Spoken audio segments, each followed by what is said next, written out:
Hi everybody, I'm Tim Hankwich, Music Director of Orchestra Iowa. Welcome to Tim Talks.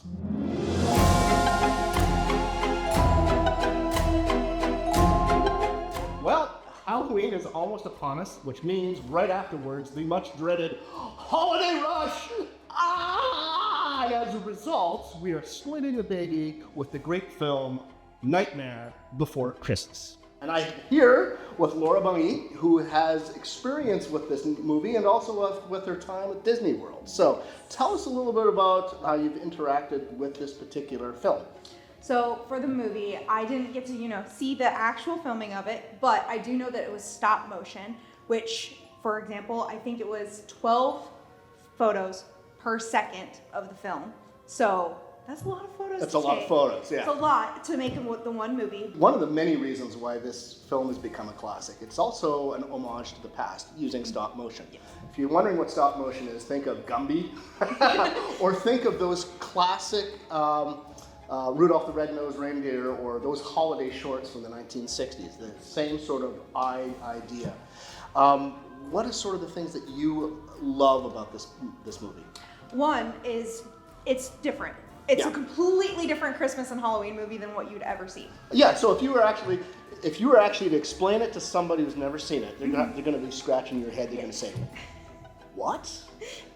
So ultimately, Nightmare Before Christmas is just that. It is literally coming down from Halloween into that transition of Christmas where Jack Skellington, who's the main character, gets to see how Christmas is made and is like, well, I want to do that. Yeah. I don't want to scare people. Right. I want to make the cheerfulness of it, but he takes it the completely wrong way. Of course he does. But here's the thing about Christmas traditions. In fact, if you look at a lot of the holiday traditions, and if you were to explain them to somebody for the first time, people would kind of think you were crazy. For example, Charles Dickens' A Christmas Carol. It's a ghost story. Okay, who would have thought of that? The Grinch, for example. Who would have thought that would have become such a iconic, classic Christmas tale?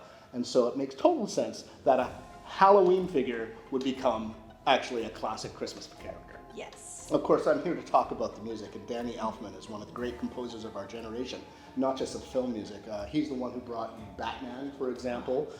He also The Simpsons, also Danny Elfman, many others, but he has that sort of dark side to his writing, which makes it absolutely perfect. And in fact, there's actually a number in the film where he's himself singing, and so it's going to make my job very difficult conducting an orchestra while accompanying him singing on screen. So it's really kind of, I love these puzzles, but you have to understand that music just doesn't play with the film. You actually have to line it up to the millisecond, and you as an audience will know if I'm doing my job well or not. Because if you see something and hear something out of sync, that means I'm not doing my job right. And if you forget that we're there, that means golden.